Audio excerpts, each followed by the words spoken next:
하늘에 계시는 하나님 아버지, 세상이 아무리 어렵고 희망이 없어 보여도 연약한 우리를 하나님 편에 충성하는 남은 백성으로 불러주시고 하나님의 뜻을 이루시며 역사하시니 감사합니다. 선과 악의 대쟁투가 이제 막을 내리는 시대의 징조들이 신속히 이루어지고 있습니다. 아버지, 성령의 안약을 눈에 발라주셔서 우리의 영적 참모습을 보게 해주소서. 우리의 곤고한 것과 가난한 것과 눈먼 것과 벌거벗은 것을 알게 하옵소서.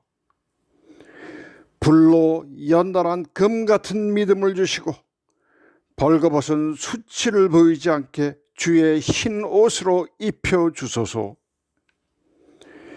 또한 우리 믿음의 영적 눈을 열어주셔서 대제사장 되신 예수 그리스도의 하늘 성소 사역을 충분히 이해하고 확신을 갖고 따라가는 믿음을 주시옵소서.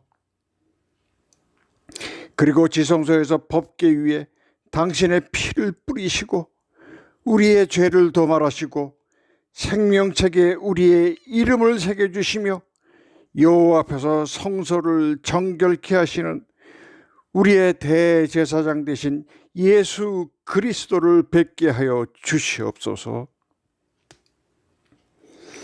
귀 있는 자는 성령이 교회에게 하는 말씀을 들으라고 하신 주님, 우리가 듣고 싶은 것만 듣고 보고 싶은 것만 보는 저희들의 어리석음을 용서하여 주소서. 우리의 무지함과 어리석음으로 성령님의 역사를 부인하고 거절한 죄를 용서하여 주옵소서. 한 몸처럼 얽혀있는 나와 욕심을 함께 이 시간 제단에 내려놓습니다. 우리 삶의 주인이 되어 주셔서 우리 안에 욕심이 잉태하여 죄로 자라지 못하게 하소서. 하나님의 백성들을 인치시기 위해서 사방 전쟁의 바람을 붙잡고 계시는 하나님, 이 시대에 탄식하며 우는 주의 남은 백성들의 이마에 주의 보혈과 성령으로 인쳐 주옵소서. 그리고 주의 첫 열매인 14만 4천이 되어 마지막 영원 추수 사업을 마치고 주의 재림을 준비할 수 있도록 약속하신 늦은 비 성령을 부어 주옵소서. 오랫동안 무너지고 황폐한 곳을 보수하는 하나님의 마지막 복음 사역을 마칠 하나님의 남은 교회가 아닙니까? 이제 일어나셔서 역사하여 주시옵소서. 말씀을 받겠습니다. 말씀을 증거하실 목사님께 엘리야의 심령과 능력을 부어주시고 말씀에 주의 보혈로 인쳐 주옵소서. 지성소 휘장을 열고 다시 오실 우리의 구원자 예수 그리스도의 이름으로 기도드립니다. 아멘.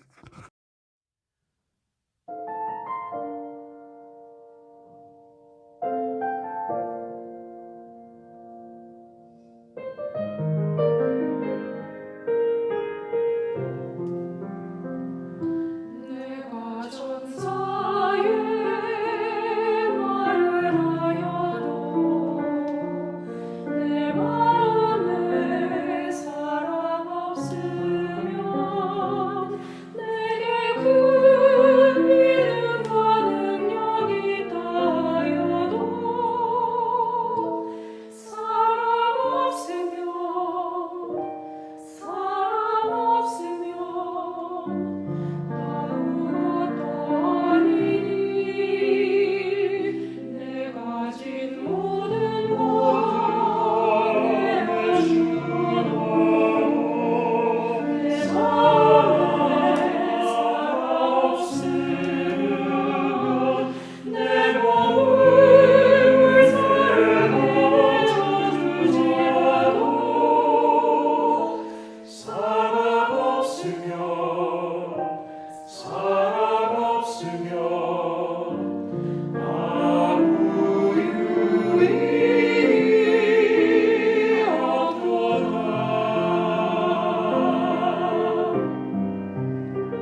새 천사의 기별을 전하려고 하는 사람들은 천사 같은 사람들이 되겠다고 결심하는 사람들입니다.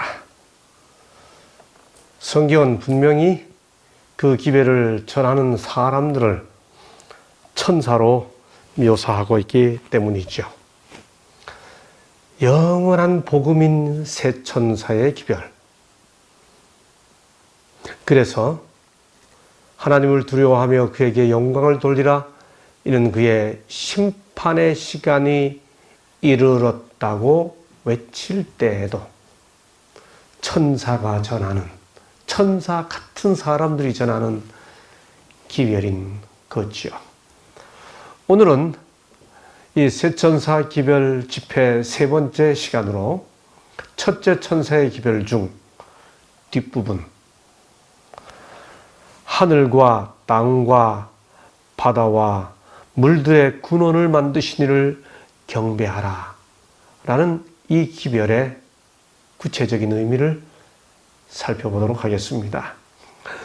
어제 말씀드린 것처럼 그가 큰 음성으로 이르되 하나님을 두려워하며 그에게 영광을 돌리라 라고 하는 이 명령이 1차적으로는 바로 이어지는 이는 그의 심판의 시간이 이르렀다에 걸리는 것이 사실입니다만은 두려워하라, 영광을 돌리라, 그리고 경배하라 라고 하는 세 개의 동사 중에서 두려워하고 영광을 돌리라는 접속사로 이어져 있고 그 다음 이유를 나타내는 접속사 그러므로 이는 헬라어로 호티라고 해서 그 바로 뒤에 문장이 곧바로 이어집니다만은 그럼에도 불구하고 또 이어지는 문장 하늘과 땅과 바다와 물들의 근원을 만드신 이를 경배하라 라고 하는 문장도 하나님을 두려워하며 그에게 영광을 돌리라에 함께 걸리는 것으로 이해할 수 있죠. 그래서 우리가 보고 있는 개역 개정은 그가 큰 음성으로 이르되 하나님을 두려워하며 그에게 영광을 돌리라 이는 그의 심판의 시간이 이르렀음이니 하고 이어서 하늘과 땅과 바다와 물들의 근원을 만드신 이를 경배하라 라고 하나의 문장으로 번역하고 있습니다. 너무도 잘 아는 것처럼 첫째 천사가 외치는 큰 음성으로 외치는 그 큰 음성이 뭐라고요? 소리만 큰 게 아니고 울림이 큰 거라고 그랬죠. 그저 청각적으로 귀에 와닿는 소리가 큰 소리가 아니고 가슴을 울리는 울림이 큰 소리, 천사같이 외치는 그 소리, 그 소리로 외치는 기별이 하늘과 땅과 바다와 물들의 근원을 만드신 이를 경배하라. 우리는 이 표현을 압축해서 창조주를 경배하라 라고 이해하죠. 예, 틀림없이 맞는 표현이지요. 자, 왜 기별은, 이 천사가 전하는 기별은 창조주를 경배하라고 이야기할까요? 여러분, 성경 전권을 살펴보세요. 하나님께서 스스로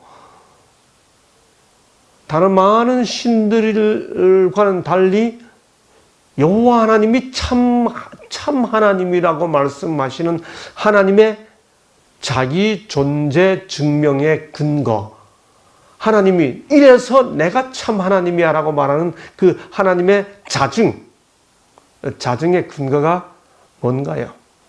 바로 그게 창조죠. 예, 창조는 하나님께서 스스로 자기 존재 증명의 근거로 삼으시는 기준이죠. 창조는 참 하나님 신관의 절대 기준입니다. 우리가 너무도 잘 아는 예레미야 10장 10절, 제가 교회 나온 다음에 가장 먼저 배운 성경절 중에 하나. 오직 여호와는 참 하나님이시여 살아계신 하나님이시여 영원한 왕이시라. 왜요? 천지를 짓지 아니한 신들은 땅 위에서 이 하늘 아래에서 망하리라. 여러분, 천지를 짓지 아니한 신들, 어떤 신들이 있습니까? 네, 역사적으로 보게 되면 수많은 신들이 있죠. 바울도 뭐라고 선교하나요?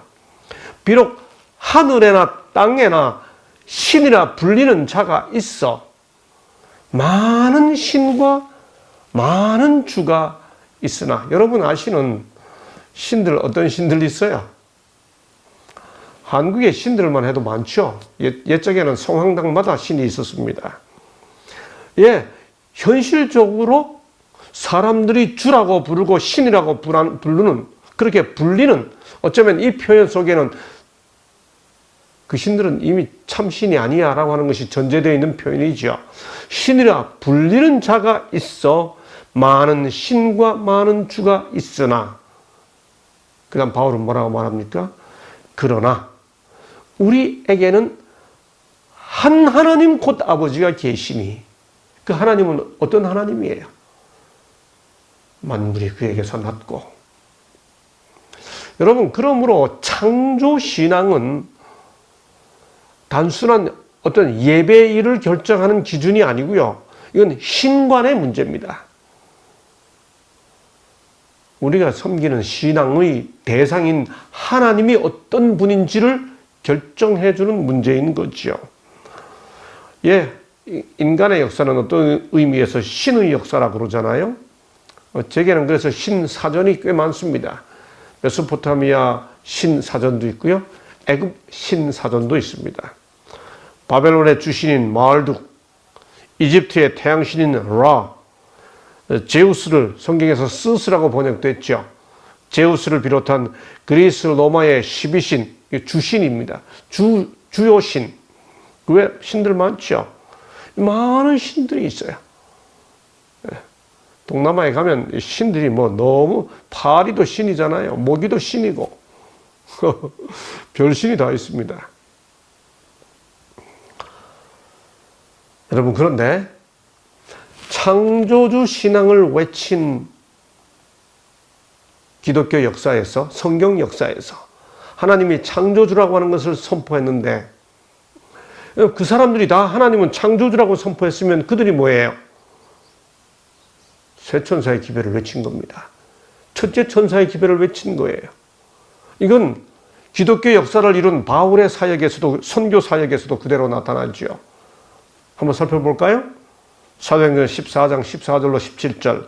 바울이 루스드라에서 설교할 때 선교하다가 겪게 된 일이죠. 두 사도 바나바와 바울이 듣고 옷을 찢고 무리 가운데 뛰어들어가서 그들이 이 두 사람을 섬기려고 했습니다. 소리 질러 이르되, 이 소리 질러 이르되 하는 말이 뭐예요? 큰 소리로, 새 천사의 기별에 나오는 큰 소리와 마찬가지죠. 여러분이여 어찌하여 이러한 일을 하느냐? 우리도 여러분과 같은 성정을 가진 사람이라. 여러분에게 복음을 전하는 것은 영원한 복음, 새 천사의 기별 이야기하고 똑같죠? 이런 헛된 일을 버리고, 그럼 뭐라고 그랬습니까? 천지와 이 하늘과 땅과, 그 말이죠. 하늘과 땅과 바다와 그 가운데 만물을 지으시고, 이 표현이 어디에 나오는 표현이에요? 조금 전에 읽었던 요한계시록 14장 7절. 하늘과 땅과 바다와 그 가운데 모든 것을 만들고, 하늘과 땅과 바다와 물들의 근원을 만드신 이를 경배하라. 하여튼 그 표현과 거의 같은 표현 아닙니까? 천지와 바다와 그 가운데 만물을 지으시고 살아계신 하나님께로 돌아오게 함이라. 하나님이 지나간 세대는 모든 민족으로. 여러분, 여기 바울이 이야기하는 이 표현 속에 요한계시록 14장 7절에 언급된 땅에 거하는 자들, 여러 나라와 민족과 족속과 방언이라는 표현이 여기 모든 민족이라는 단어와 병행되고, 큰 음성이 소리 질러 이르되 병행되고, 영원한 복음이 복음과 병행되고, 하늘과 땅과 바다라는 표현이 여기 그대로 병행되고 있는 것 아닙니까? 이런 의미에서 바울이 첫째 천사의 기별에 그 역할을 선교하면서 했던 거죠. 루스드라에서 뿐만이 아닙니다. 아테네에서 뭐라고 그랬나요? 바울이 아레오바고 가운데 서서 말하되, 아테네 사람들아 너희를 보니 범사에 종교심이 많도다. 내가 돌아다니며 너희의 위하는 것들을 보다가 알지 못하는 신에게, 종교심이 너무 많아서 신을 섬기는데 누군지 몰라. 그래서 무슨 단어를 새겼어요? 모르는 신에게 라고 새긴 단도 보았으니 그런즉 너희가 알지 못하고 위하는 것을 내가 너희에게 알게 하리라. 그다음 뭐라고 그러나요? 우주와 그 가운데 있는 만물을 지으신 하나님께서는 천지의 주제시니 우주와 그 가운데 있는 만물, 하늘과 땅과 바다와 물들의 근원을 만드신 이, 그 다음 뭐라고 말씀하시나요? 선교했나요? 알지 못하던 시대는 하나님이 간과하셨으나 이제는 어디든지 사람에게 다 명하사 회개하라 하셨으니 이는 그 다음 천하를 공의로 심판할 날을 작정하시고, 이게 무슨 말입니까? 하나님을 두려워하며 그에게 영광을 돌리라. 이는 그의 심판의 시간이 이르렀음이니 라고 하는 이 첫째 천사의 기별과 병행되는 내용입니다. 바울은 창조주 하나님을 전하면서 모르던 시대는 하나님이 간과하셨지만은 이제는 다 회개하라고 한다. 이는 뭐 때문에요? 심판의 날이 작정되어 있기 때문이다. 이렇게 표현하잖아요. 그러고 보니까 바울이 첫째 천사의 기별의 사역을 감당했음을 확인할 수 있죠. 그러니 첫째 천사와 같은 모습으로 기별을 전하는 게 어떻게 되는 겁니까? 우리는 여기서 바울처럼 되는구나. 우리 찬미가 있죠. 천사처럼 말 못하고 천사처럼 하고 바울처럼 못해도 이렇게 찬미가 2절인가 3절인가에 그런 가사 나오죠. 네. 바울이 바로 이때 첫째 천사의 기별의 사역을 감당하고 있음을 확인하게 됩니다. 바울이 이렇게 선교한 것처럼 창조 신앙은 참 하나님을 확인하는 신관의 문제입니다. 둘째, 그런데 이 요한계시록 14장 7절에서 하나님을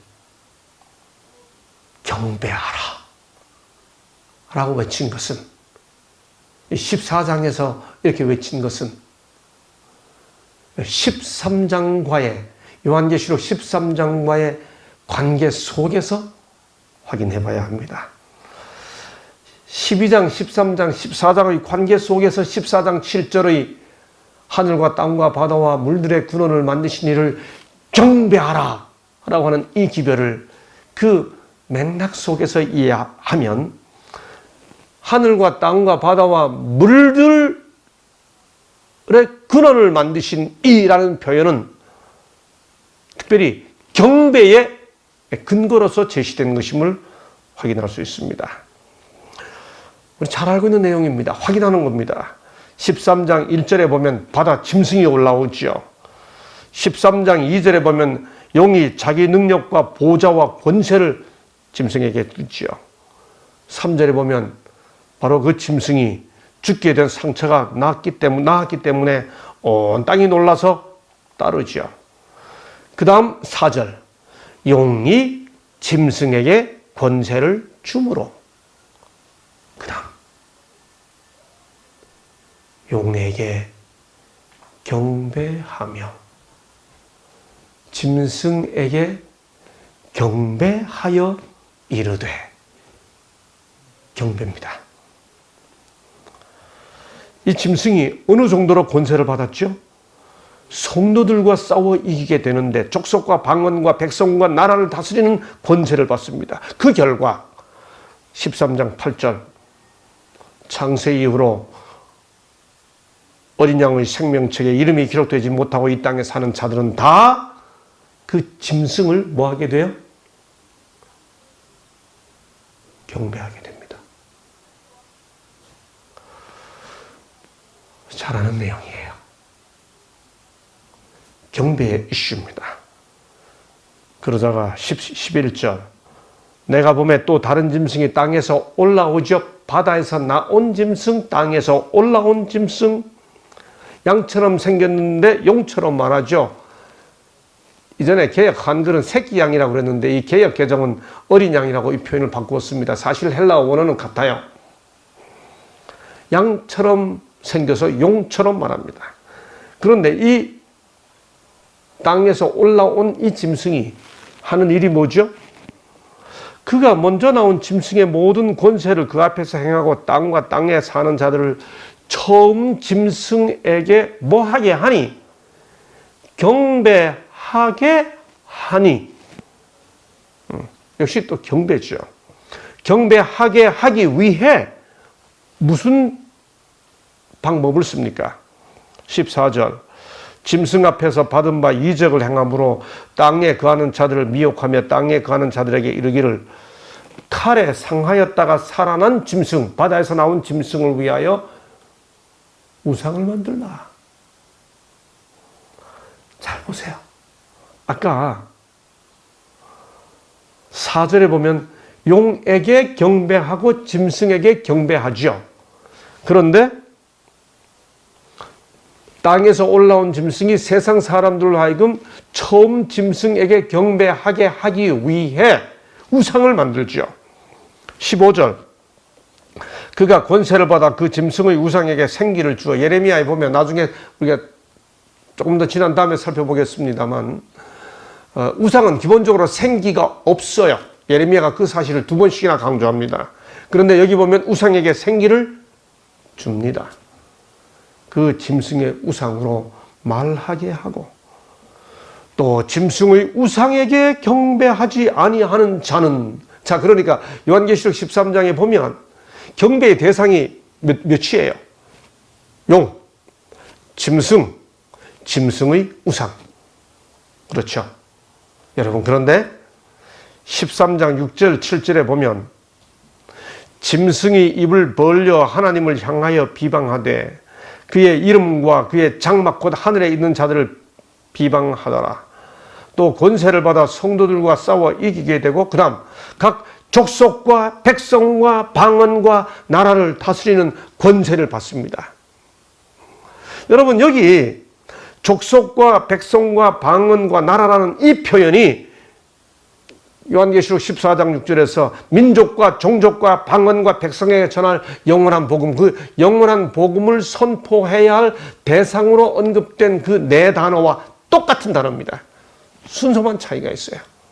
그러니까 요한계시록 14장 6절에서 우리 이전에 개역 한글로 표현하면 또 다른 천사가 공중에 날아가는데 땅에 거하는 자들 곧 여러 나라와 족속과 백성과 방언에게 하는 그 표현이 13장 6절 7절에 나오는 표현과 똑같은 표현이에요. 그러니까 14장 6절의 이 대상은 무슨 의미예요? 13장에서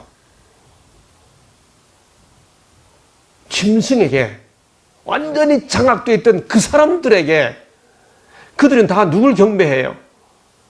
짐승을 경배하고 용을 경배하고 우상을 경배합니다. 순서를 바꿔 말하면 땅에서 올라온 짐승이 첫째 짐승을 위하여 경배하게 하기 위해 만든 우상을 숭배하는 것이 짐승을 숭배하는 것이고, 짐승을 숭배하는 것이 용을 숭배하는 것이죠. 세 단계입니다.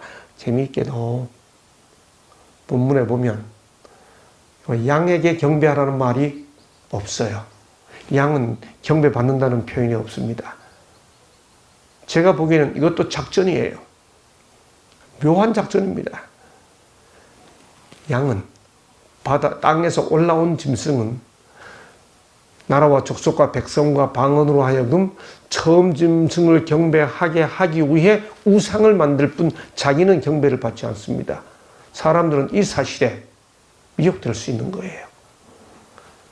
용같이 말하는 양은 경배를 받지 아니하고 우상에게 경배하게 하고 짐승을 경배하게 하고 용을 경배하게 하는데, 바로 그들을 향해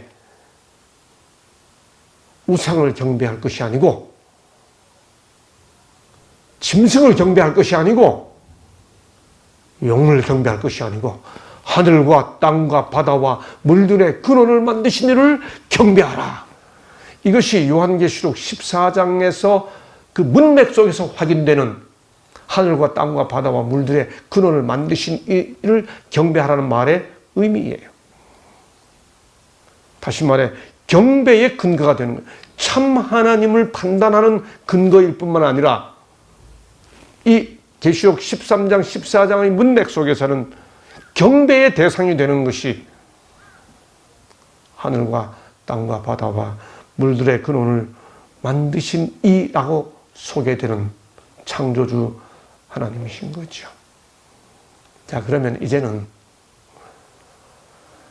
그렇게 창조주 하나님을 섬기는 것이 구체적으로 뭐 어떻게 되는 것인지 한번 생각해 보겠습니다. 여러분, 하늘과 땅과 바다와 물들의 근원을 만드신 이를 경배하면 뭐 어떻게 바뀌나요? 우리의 삶이 구체적으로 무슨 상관관계가 있나요? 그 하나님을 섬기는 것이 우리 삶에 어떤 변화를 가지고 오나요? 이런 걸 좀 어려운 표현으로 뭐라고 말하는가 하면 세계관의 변화라고 표현합니다. 인생을 어떻게 살아가는지, 세상을 어떻게 바라봐야 하는지, 그 세상을 바라보는 관이 바뀐다는 거죠. 한마디로 창조의 세계관으로 살아간다는 것입니다. 여러분, 오늘날 세상을 지배하는 세계관은 진화론이지요. 진화론은 단지 생명의 기원과 종의 발전을 설명하는 하나의 과학적 이론, 과학이라고 불려지는 이론이 아닙니다. 단지 생명의 기원과 종의 발전을 설명하는 것만이 아니고요. 오늘날 진화론은 정치, 경제, 사회, 문화, 철학, 역사, 윤리 등 인간의 모든 분야에 영향을 끼치고 사람의 모든 삶과 사상을 완전히 지배하고 있는 세계관이에요. 하늘과 땅과 바다와 물들의 근원을 만드신 이를 경배하라는 말은 세상을 어떻게 바라봐야 되는지, 인생을 어떻게 살아야 하는지 세계관의 변화를 요구하는 거죠. 그게 사람을 살리는 길, 살리는 영원한 복음이기 때문에요. 세계관을 가리켜 가장 쉬운 말로 뭐라 그러는지 아세요? 제 눈의 안경이라 그럽니다. 세상을 바라보는 눈이니까요. 이게 제 눈의 안경이라는 거지요. 여러분, 세천사 기별은 결국 세상과 인생을 바라보는 프레임의 변화를 요구합니다. 맞아요. 우리는 영원한 복음이라는 안경을 가지고 세상을 봅니다. 세 천사의 기별, 첫째 천사의 기별이 요구하는 하늘과 땅과 바다와 물들의 근원을 만드신 이 하늘과 땅과 바다와 물들의 근원이 하나님에 의해 만들어졌다고 하는 사실을 믿으면 뭐 어떻게 바뀌는 거예요? 그는 세상이 진화론에 의해 설명되는 것처럼 적자 생존과 자연 도태로 이루어져 있는 것이 아니고 비록 죄의 얼룩이 남아있지만은 세상은 상생과 공존의 세계임을 믿는 것입니다. 식물의 광합성 작용은 결국 봉사하는 거라고 믿는 거고요. 식물이 피톤치드를 포함해서 모든 물질들을 발산해 주는 것도 우리를 위한 것이라고 믿는 거고요. 식물이 형형색색의 채색의 조화를 보여주는 것도, 그리고 이름하여 녹색혁명이라고 부르는 그 녹색의 신비를 제공해 주는 것도, 심지어 가을의 단풍도, 더 나아가 수많은 먹거리를 제공해 주는 식물, 그 모든 것이 생존 경쟁의 세계관이 아니고요. 헌신하고 희생하고 봉사하는 공존의 증거임을 읽어내는 것이죠. 수리무의 나뭇잎이나 풀, 잎사귀도 다 봉사하고 있다.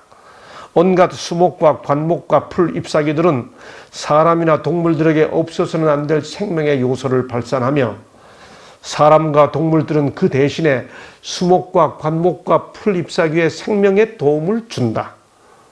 꽃들은 향기를 발산하고 그 아름다움을 펴서 세상에 복을 끼친다.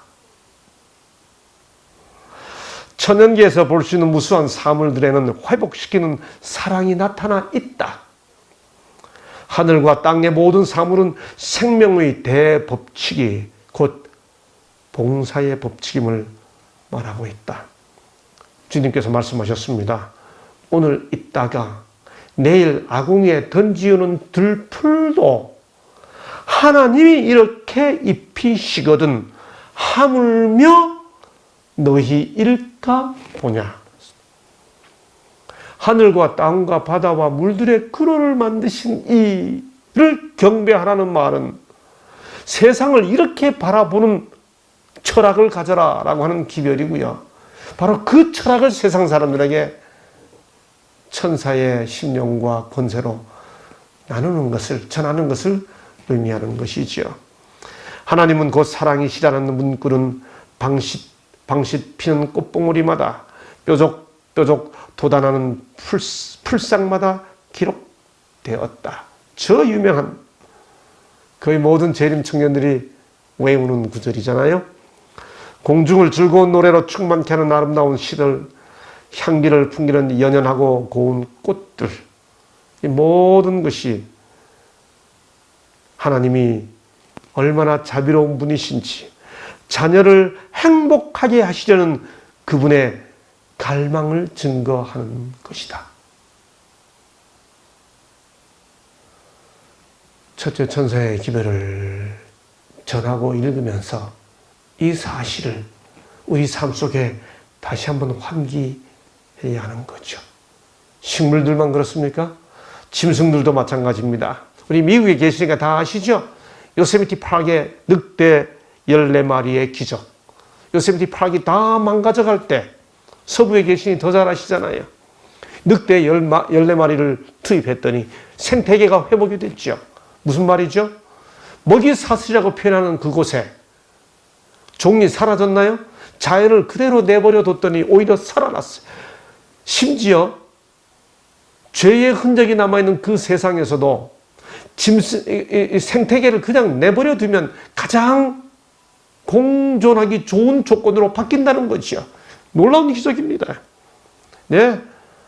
파인 튜닝이라고 그러잖아요. 모든 연주하시는 분들이 앞에 나와서 피아노하고 맞추면서 튜닝 하잖아요. 늘. 저는 개인적으로 잘 몰랐을 때는 왜 연주하시는 분들은 다 맞춰놓고 미리 나와서 안 하고 꼭 앞에 나와서 연주하기 전에 꼭 튜닝을 할까 늘 궁금했습니다. 근데 그 미세한 조율을 연주 직전에 다시 한번 확인하는 거지요. 파인 튜닝. 우주는 정밀하게 튜닝되어 있습니다. 이게 조금만 달라도 문제가 생기죠. 여러분, 태평양을 넘었다가 남대천으로 다시 돌아오는 그 연어의 회귀 본능은 무엇으로 설명할 수 있습니까? 창조주의 사랑을, 하늘과 땅과 바다와 물들의 근원을 만드신 이 세계관의 변화입니다. 우리가 헬리콥터를 잠자리 비행기라고 그러잖아요. 헬리콥터 아무리 섬세하게 만들어도 잠자리 따라갈 수 있습니까? 날아가다가 마음대로 서고 방향 마음대로 바꾸고. 여러분, 저 우주의 신비한 운행, 우리는 이 모든 사실들을 생각할 때 뭐라고 표현하나요? 우리가 만일 귀 기울여 듣기만 하면 하나님의 창조하신 만물은 우리에게 순종과 신뢰의 귀중한 공과를 가르쳐 줄 것이다. 생태계를 바라보면서 저거 서로 싸우네 라고 보지 말고 서로 돕고 살아가네 라고 하는 세계관으로 바라보고 그들에게서 우리도 하나님의 사랑을, 그들에게서 우리도 우리를 향한 교훈, 봉사의 법칙이 생명의 대법칙이라고 하는 것을 배우고 거기서 하나님의 자부적 사랑, 아버지와 같은 사랑을 읽어내자고 하는 거죠. 이게 하늘과 땅과 바다와 물들의 근원을 만드신 이를 경배하라라는 말의 구체적인 삶의 교훈이에요. 그렇죠?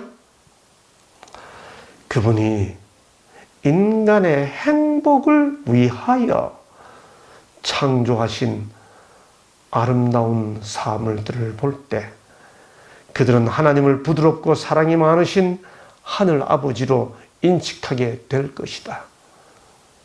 우리가 이렇게 느끼고 이런 세계관을 가지고 세상을 이렇게 보며 살자고 전하는 게 그게 첫째 천사의 기별이라는 거죠. 하나님께서는 당신의 자녀들의 행복을 염두에 두고 있다는 사실을 보게 될 것이다. 하나님의 품성이 사랑, 자비, 아름다움, 매력을 줄 때 자녀들은 그분의 사랑에 끌리게 된다. 하늘과 땅과 바다와 물들의 근원을 만드신 이를 경배하라. 이 말 속에는 이렇게 인간을 행복하게 하기 위해 자부적 사랑으로, 아버지와 같은 사랑으로 만물에게 순종의 공과 봉사의 공과를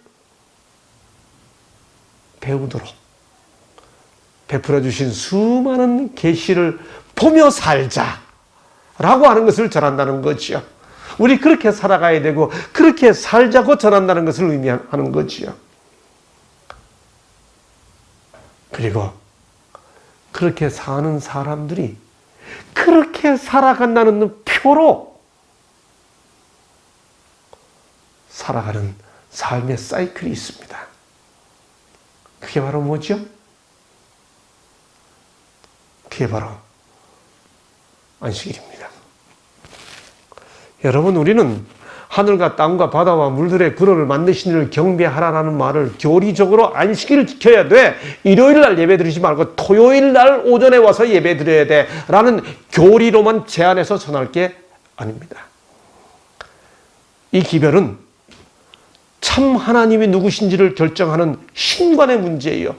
이 기별은 요한계시록 12장, 13장, 14장의 맥락에서 읽어보게 되면 세상을 압도하는 짐승을 위한 우상,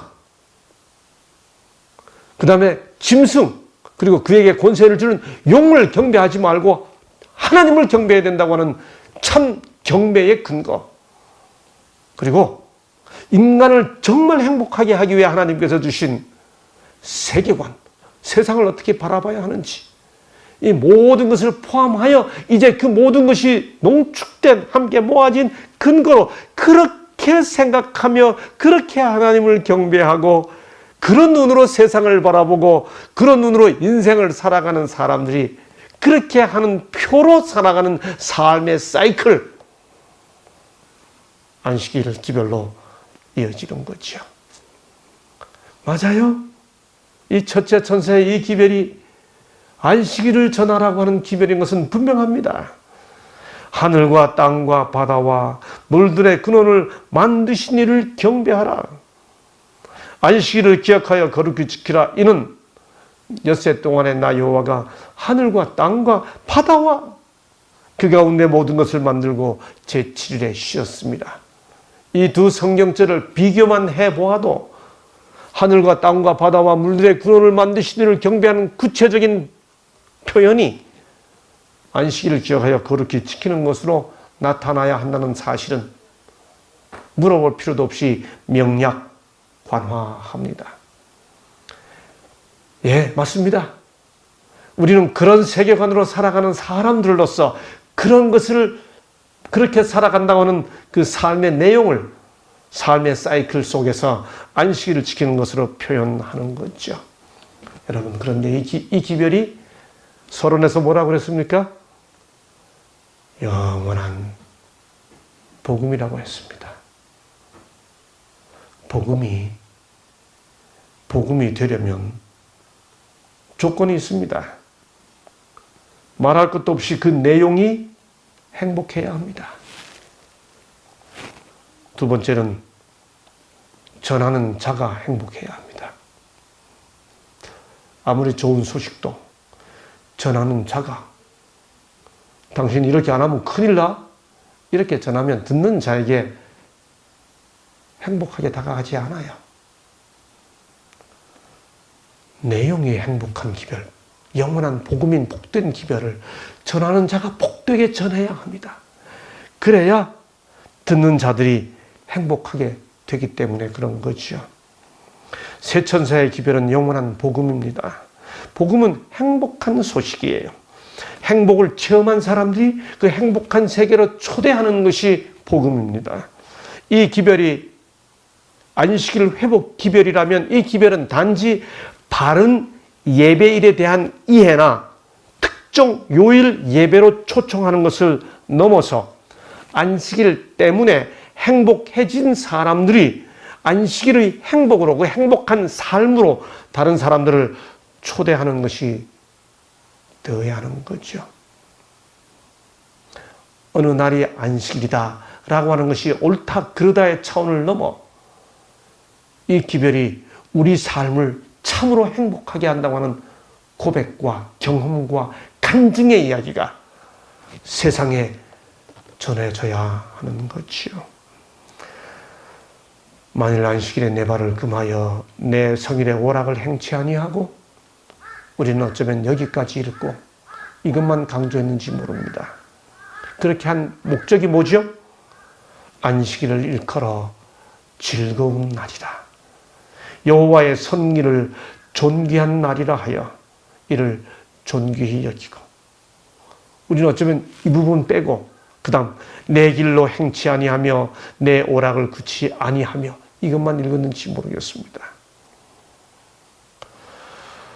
우리가 성일의 오락을 행치 아니하는 것은 안식일의 본질적 의미인 영적 즐거움을 회복하기 위한 것이죠. 창조의 세계관, 참 하나님을 섬기는 행복, 그걸 세상 사람들에게 전하고 나누어 주는 거지요. 부조와 선지자 311쪽, 심지어 출애굽한 이스라엘 백성들에게 안식일을 회복한 목적이 뭐죠? 다시 안식일에 신성한 의무를 백성들에게 상기시켜 주었다. 이 모든 규정을 주신 목적은 모두 이스라엘의 행복을 위한 것이었다. 안식일은 사람을 행복하게 하는 날입니다. 하나님을 사랑하는 모든 사람들은 안식일이 기쁘고 거룩하고 높임 받는 날이 되도록 그들이 할 수 있는 것들을 해야 한다.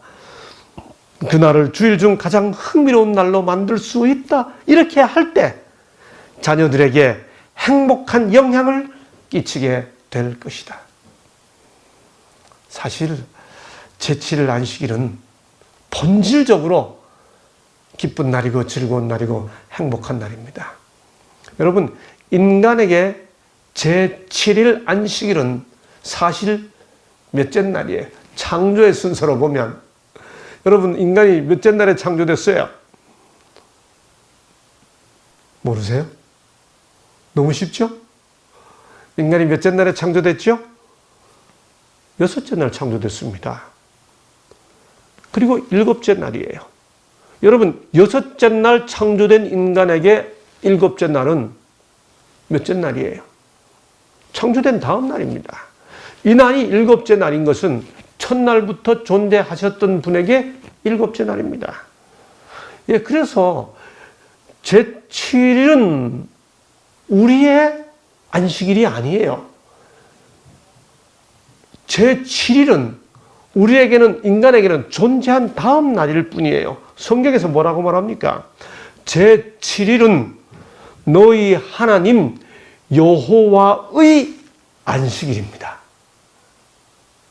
여러분, 창조의 순서에 보면 인간은 엿새를 살고 안식일을 지킨 게 아니에요. 안식일을 지키고 엿새를 살았어요.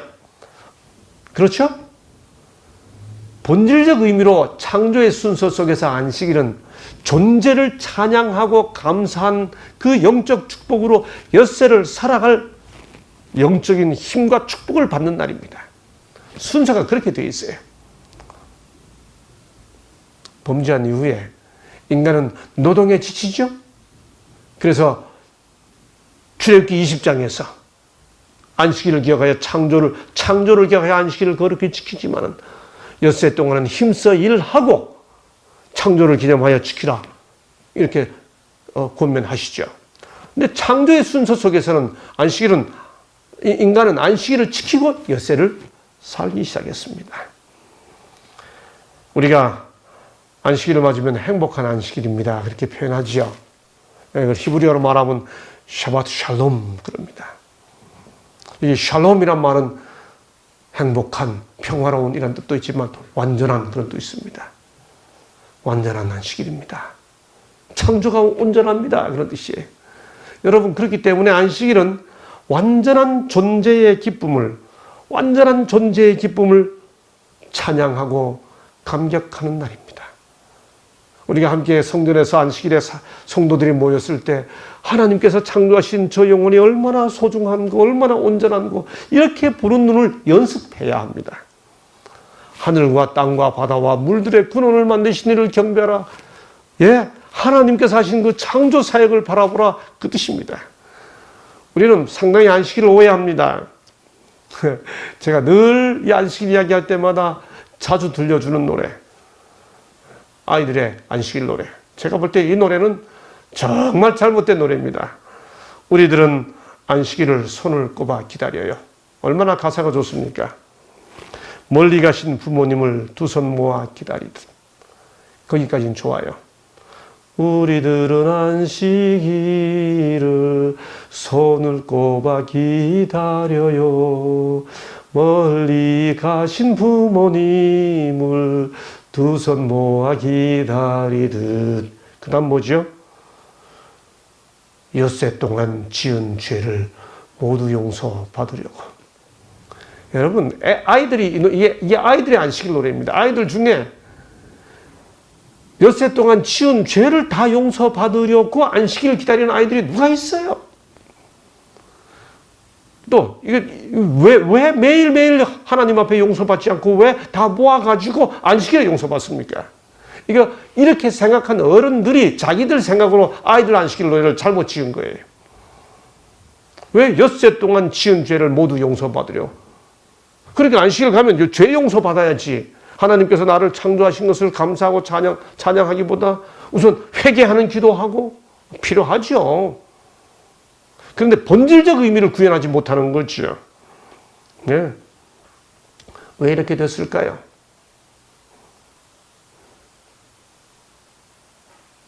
이런 정신을 율법으로 만들어 놓은 거예요. 유대인들이죠.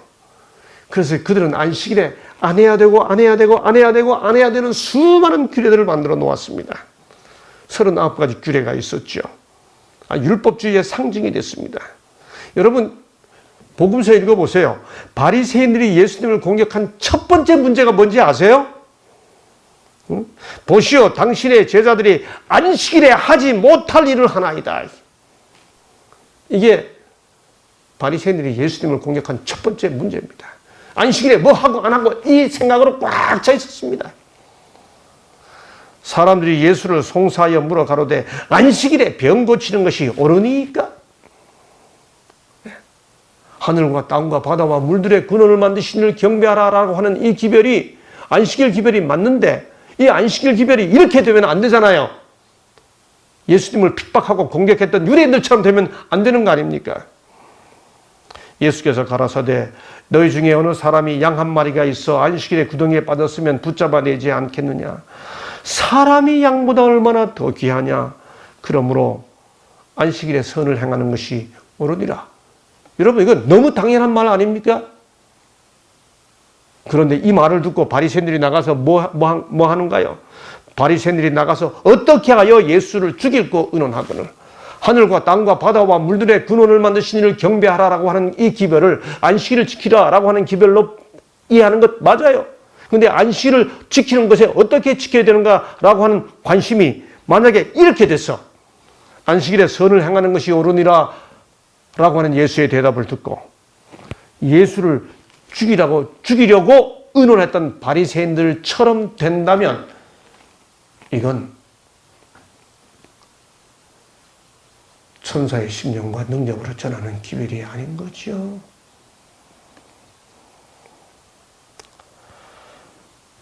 바리새인들을 향하여 안식일에 선을 행하는 것과 악을 행하는 것, 생명을 구하는 것과 죽이는 것 어느 것이 옳으냐고 질문하시면서 예수께서는 그들의 사악한 목적을 그들에게 들이대셨다.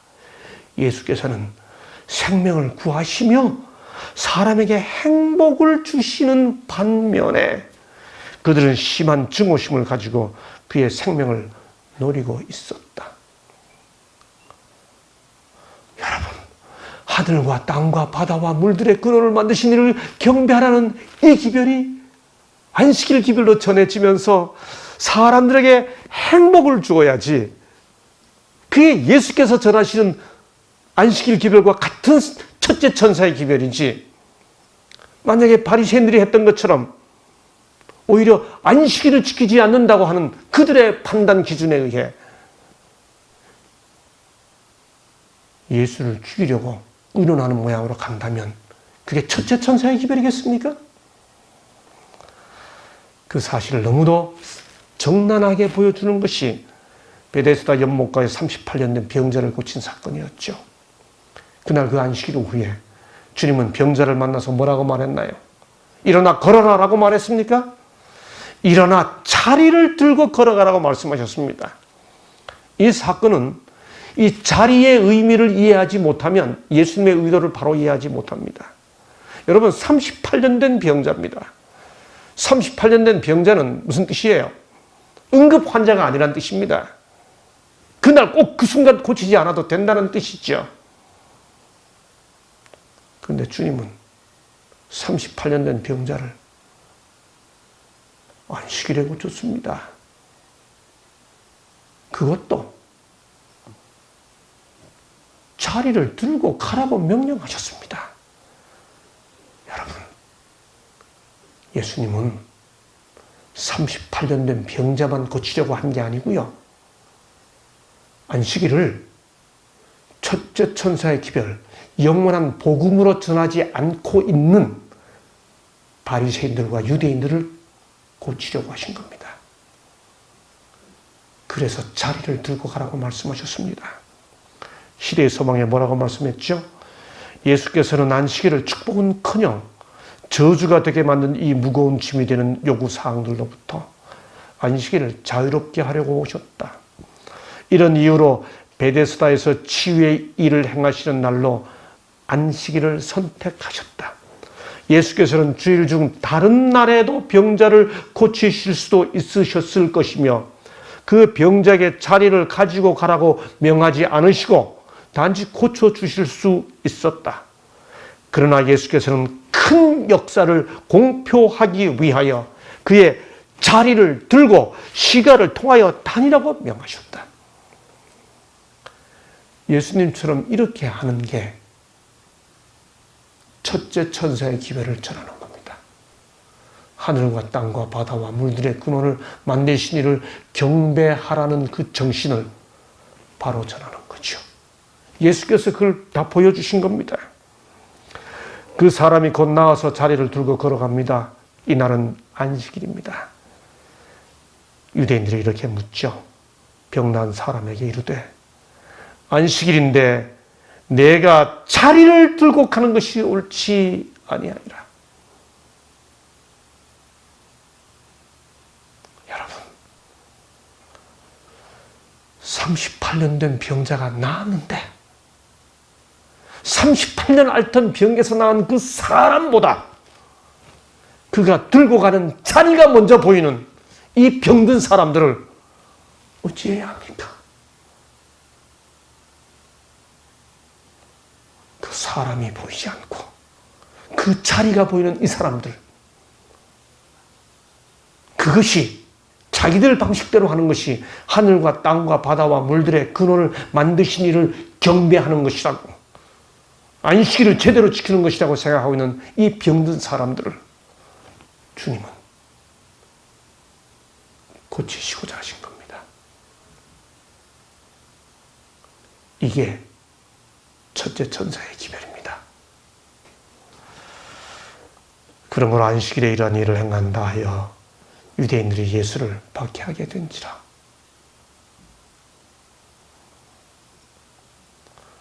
유대인들이 예수님을 핍박하게 된 게 첫째 천사의 기별인 창조주 경배, 구체적으로 안식일을 지키는 것에 대한 그들의 잘못된 견해 때문이었습니다. 행복을 모르는 첫째 천사의 기별을 다른 사람들에게 강요하기 시작하면서 그들 방식대로 따르지 않는 예수를 미워하기 시작한 것이 마침내 십자가에 이르기까지 되었던 거죠. 예수께서 뒤집어질 만한 대답을 하십니다. 예수께서 그들에게 이르시되 내 아버지께서 이제까지 일하시니 나도 일한다. 저는 개인적으로 예수님의 이 표현을 출애굽기 20장에 나오는 안식일을 기억하여 거룩히 지키라. 엿새 동안은 힘써 내 모든 일을 행할 것이다. 제7일은 너희 하나님 여호와의 안식일인즉 아무 일도 하지 말라 라는 말씀에 대한 예수님의 주석이라고 저는 늘 표현합니다. 아무 일도 하지 말라는 그 표현의 문자적 표현에 사로잡혀 사람의 행복을 잃어버렸던 안식일 준수자들, 그들에게 주님은 그들을 고치기 위해 너무나 극적인 표현을 쓰신 거죠. 아버지께서 일하시니 나도 일한다. 유대인들이 받아들일 수 없었습니다.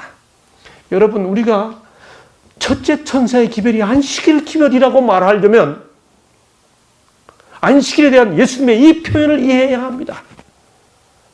아버지께서 안식일에 일하니 나도 일한다. 이 의미가 첫째 천사의 기별을 안식일 기별이라고 이해하는 우리 삶 속에서 구현되어야 이것이 영원한 복음으로 선포될 수 있습니다. 하나님께서 태양이 안식일에 그 직무를 수행하지 못하도록 막으시고 지구를 따뜻하게 하고 초목에게 양분을 공급하지 못하도록 그 온화한 빗줄기를 차단하셔야 하는가? 아버지가 안식일에 일하십니다. 천체들이 성일에는 종일토록 조용히 정지해야 하는가? 해가 뜨고 달이 뜨고 움직이잖아요. 네. 시냇물이 들과 숲에 물을 공급하지 못하도록 오늘 안식일이니까 중단! 다 움직이는 게 하나님께서 일하시기 때문이잖아요. 생명을 공급하시는 하나님. 와이슨 이렇게 물은 다음에 초목들은 안식일에는 꽃봉오리라 맺거나 꽃이 피어서는 안 되는가? 이렇게 물은 다음에 사람도 또한 이날에 행해야 할 일이 있다.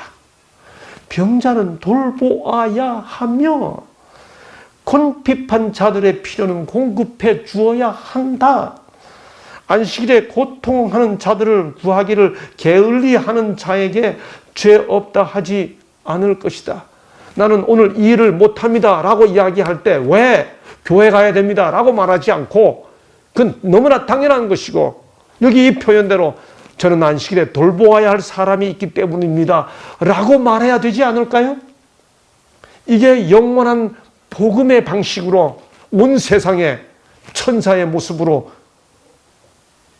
창조의 복음, 안식일의 복음을 전하는 모습이 아닐까요?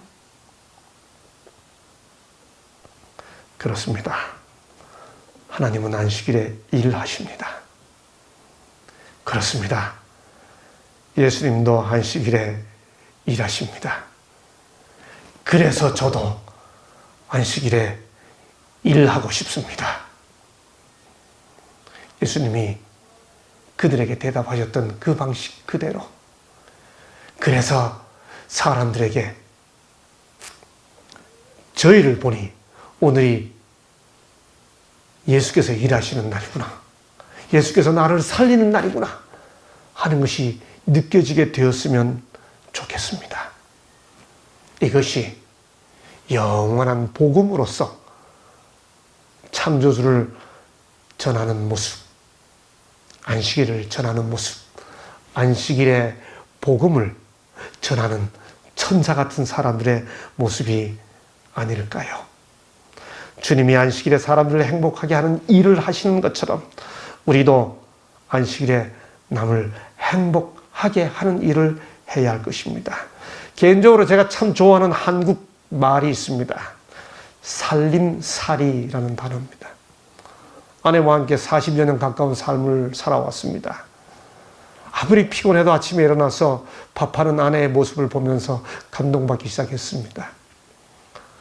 이 세월 지나고 아내에게 감동받지 않는다 그러면 살기가 좀 쉽지 않을 겁니다만 이게 진실입니다.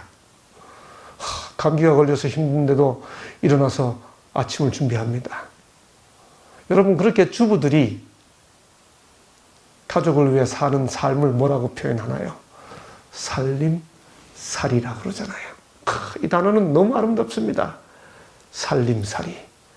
이 두 단어는 살림, 살다라는 단어의 타동사인 살리다의 명사형인 살림에다가 내가 살아간다는 자동사인 살다의 살이를 합쳐서 살리면서 살아간다. 그 뜻이 살림살입니다. 예, 엄마들은, 아내들은 가족들을 살리면서 살아갑니다. 우리의 안식일이 누군가를 살리면서 살아가는 삶의 사이클의 표현이었으면 좋겠습니다. 내가 만약 누군가의 마음에 상처를 막을 수 있다면 내 헛되이 사는 것이 아니리, 내가 만약 한 생명의 고통을 덜어주고 기진맥진하여 떨어지는 울새 한 마리를 다시 둥지에 올려놓을 수 있다면 내 헛되이 사는 것이 아니리, 다음 안식일부터 하늘과 땅과 바다와 물들의 근원을 만드신 이를 경배하기 위해, 참 하나님을 바르게 경배하기 위해 안식일을 지키는 우리들, 온 세상을 다 하나님께서 창조하셨다는 창조의 세계관을 살아가는 우리들의 삶의 사이클로 지키는 다음 안식일부터 우리가 누군가를 살려내고 누군가를 행복하게 하는 안식일이 되었으면 좋겠습니다. 그런 의미에서 안식일은 절대로 단순한 토요 예배일이 아닙니다. 일요일 오전에 예배 드리는 것이 아니고 토요일 오전에 예배 드려야 돼. So what? 그게 우리 삶과 어떤 관계가 있나요? 안식일은 절대로 단순한 한 요일 예배의 변경을 요구하는 기별이 아닙니다. 그것은 창조의 기념일이고 영원한 복음이 구현되어야 하는 우리 삶의 사이클의 표현입니다. 창조주 하나님을 섬기는 영원한 복음의 시간적 현장인 거죠. 우리가 안식일을 그렇게 지키며 살아갈 때 첫째 천사의 기별은 소리만 큰 소음이나 잡음이 아니라 그들의 가슴을 울리고 가슴에 닿게 하는 울림이 큰 복음으로 전해질 수 있겠죠. 창조는 참 하나님 신앙의 근거입니다. 창조는 참된 경배의 이유입니다. 창조 신앙은 세계관의 변화를 요구합니다. 그 변화된 세계관의 표현이 안식일 준수입니다. 그 안식일 준수가 행복한 삶의 표현입니다. 그런 표현이 곧 천사 같은 사람들이 외치는 울림이 큰 음성의 영원한 복음입니다. 이 첫째 천사의 기별이 우리들의 삶을 통해 큰 울림으로 세상에 전해지게 되고 우리가 그런 기별을 전하는 종들이 되기를 바라면서 오늘 말씀 여기서 마치겠습니다. 남은 자여 창조주 전하라, 이 날에서 저 나라로 남은 자여 창조주 전하라, 기별 속이 전하라. 영광의 그날이 오나 전하를 더욱 밝으니 새 천사 공중에 임차된 나라는 그날부터 주의 주 마치고